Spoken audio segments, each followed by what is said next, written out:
Look around the global landscape in early 2026. The Middle East is once again in open conflict, with attacks on energy infrastructure sending shockwaves through oil markets. WTI crude has already pushed above $78 per barrel, nearly 40% higher than the December lows. At the same time, supply chains remain fragile after years of geopolitical fragmentation, sanctions, and shifting trade alliances. Nearly 20% of the world's oil still flows through the Strait of Hormuz, meaning a single escalation could ripple across every major economy within days. In moments like these, markets do not simply move on fundamentals, they move on psychology. Panic buyers chase spikes, panic sellers dump into fear, and disciplined participants quietly position themselves while the crowd reacts. History shows this pattern repeating in every major crisis, from 2008 to 2020, and again today. Data matters, but psychology determines who survives the volatility. That is exactly why we break down the numbers and the macro picture every day on this channel.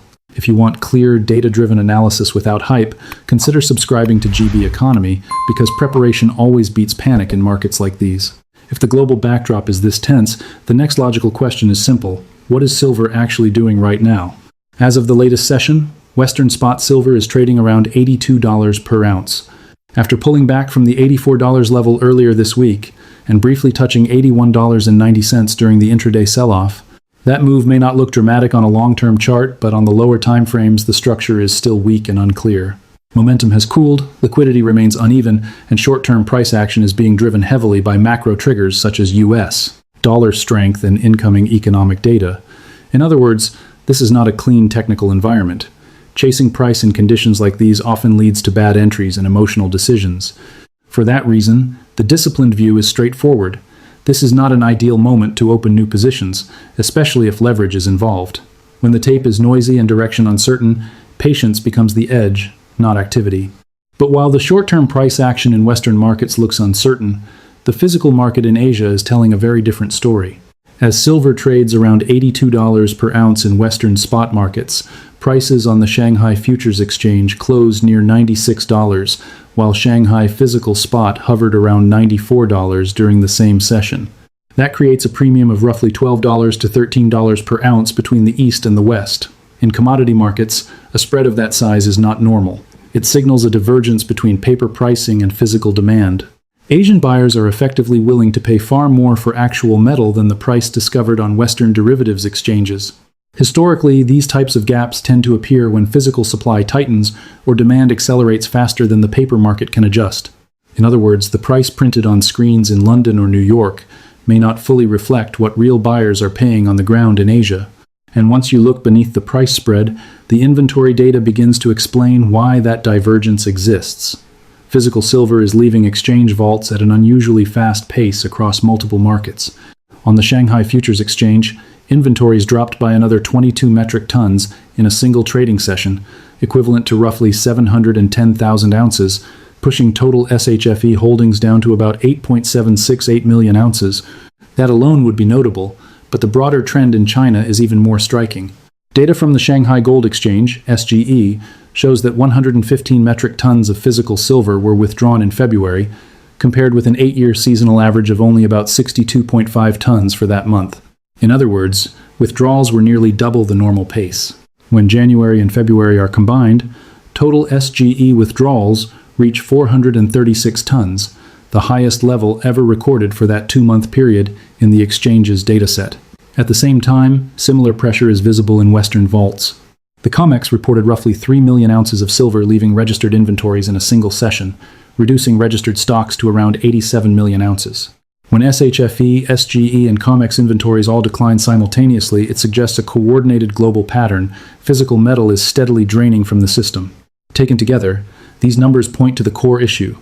The paper price of silver may not be reflecting the physical reality on the ground. In Western markets, silver futures still react primarily to macro signals such as US dollar strength and economic data releases, often pushing prices lower during dollar rallies. Yet at the same time, the physical market is showing the opposite behavior. Exchange vaults are losing metal at a rapid pace, 22 metric tons from SHFE in one session, 436 tons withdrawn from the SGE in just 2 months, and about 3 million ounces leaving COMEX registered stocks. When physical inventories decline across multiple exchanges simultaneously, It suggests something structural rather than random market noise. And this tension is not limited to silver. The physical gold market in China is showing similar signals of tight supply and strong demand.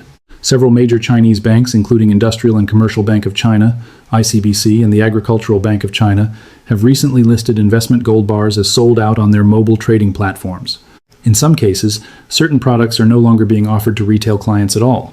At the same time, retail bullion shops in Beijing are selling branded gold bars at prices exceeding 1,600 yuan per gram, well above international benchmark pricing when converted from global spot markets. These developments suggest that demand for physical metal inside China is running ahead of available supply. Just like in silver, the pattern reinforces the same broader argument. The physical market is signaling stress, while the paper market continues to price metals primarily through financial instruments and currency movements. Another layer of complexity appears when looking at positioning inside major silver ETFs, particularly SLV. One firm that stands out is Jane Street, which has built a significant exposure to the fund. Public filings show roughly $1.6 billion in SLV equity holdings, but the real scale of the strategy sits in derivatives. The firm is holding call options on nearly 40 million underlying SLV shares worth about $2.5 billion, alongside put options on roughly 43 million shares valued near $2.7 billion. In total, the options book exceeds $5 billion, more than 3 times the size of the equity position itself. That structure suggests the strategy is not simply a directional bet on higher silver prices. Instead, it points to a focus on volatility trading. The pattern becomes even more unusual when price rises, while short interest increases, borrow rates remain low, and implied volatility expands sharply. In a normal market, those variables rarely move in the same direction simultaneously. As the market structure becomes more complex, geopolitics is starting to influence the flow of precious metals in ways that were far less visible a decade ago.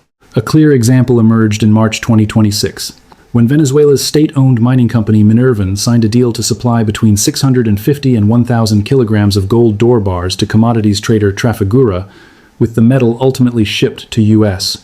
refineries under a government-backed arrangement. This is not just a commodity transaction. It illustrates a broader shift in which precious metals increasingly move along political and strategic alliances rather than purely open market channels.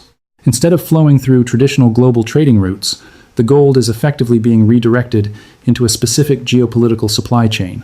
For analysts watching the metals market, that pattern raises an important question. If gold can be rerouted through political agreements, the same dynamic could eventually extend to other strategic metals. Mexican silver, given its geographic and industrial importance to North America, may become the next metal where geopolitics begins shaping the physical flow. Another development adding pressure to precious metals in the short term came from Poland. In early March 2026, the governor of the National Bank of Poland floated the idea of selling a portion of the country's roughly 560-ton gold reserve to help finance rising defense expenditures. Based on current market prices, even a partial sale could potentially raise around $13 billion. The proposal is still uncertain and faces political and legal hurdles, as the Polish government is also considering funding defense through European Union loan programs instead.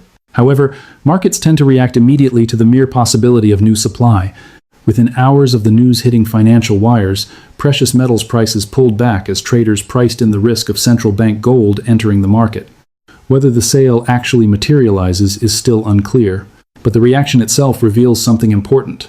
In the current environment, investors are extremely sensitive to any signal suggesting additional metal supply could emerge. At the same time, the energy market is beginning to send signals that another inflation shock may be forming. WTI crude oil is now trading above $78 per barrel, the highest level seen since January 2025, and roughly 35–40% higher than the lows recorded in December. Under normal conditions, that would already be significant, but the geopolitical backdrop makes the situation far more fragile. Escalating tensions involving Iran and regional energy infrastructure have raised concerns that oil prices could spike dramatically if the conflict widens. Some officials and analysts have even warned that a severe disruption could push crude toward $200 per barrel. The risk is amplified by geography. The Strait of Hormuz, one of the most critical choke points in global energy trade, still carries around 20% of the world's oil consumption and a large share of global LNG shipments. At the same time, the energy system is under pressure elsewhere. Qatar's LNG facilities have experienced disruptions, forcing buyers to search for alternative fuels, while coal prices surged sharply in recent sessions as utilities pivoted toward backup energy sources. Meanwhile, Russia has again hinted at redirecting pipeline gas flows away from Europe. When oil, LNG, coal, and pipeline gas all face stress simultaneously, the macro implication becomes clear. The risk of a second global inflation wave is rising. This growing pressure in the energy system is already starting to show up across global financial markets. Over the latest trading sessions, several major risk assets have turned lower. Germany's DAX index fell about 2.5% in a single session, while the S&P 500 and Nasdaq also moved into negative territory, reflecting rising uncertainty around growth, inflation, and geopolitical risk. The reaction is not limited to equities. Bitcoin, often treated as a high beta risk asset, has also pulled back as liquidity tightens and investors move towards safer positioning. Yet at the same time, the underlying physical metals market continues to move in the opposite direction. As discussed earlier, silver inventories across SHFE, SGE, and COMEX have been steadily declining, with hundreds of tons withdrawn from Asian exchanges and millions of ounces leaving Western vaults. When risk assets weaken, while physical metals quietly drain from the system, the message from markets becomes clearer. This is not a pricing environment built on optimism. It is a market increasingly pricing stress. The latest U.S. labor market data illustrates how quickly the paper market reacts to macro signals, even when the physical picture remains unchanged. In the most recent release, initial jobless claims came in at 213,000, slightly better than the 215,000 expected, suggesting short-term resilience in the labor market. However, continuing claims rose to 1.868 million, above the 1.845 million forecast, indicating that more people are staying unemployed for longer. The mixed data triggered an immediate response in currency markets. The U.S. dollar strengthened, and as often happens in precious metals trading, paper silver moved lower in reaction. During the session, the price dropped from roughly $83 to about $81.90 per ounce. Yet despite the price movement, nothing meaningful changed in the physical market. Vault withdrawals continued, and the strong demand signals from Shanghai and Chinese exchanges did not slow. In other words, the paper market adjusted to macro data, while the underlying physical drain remained intact.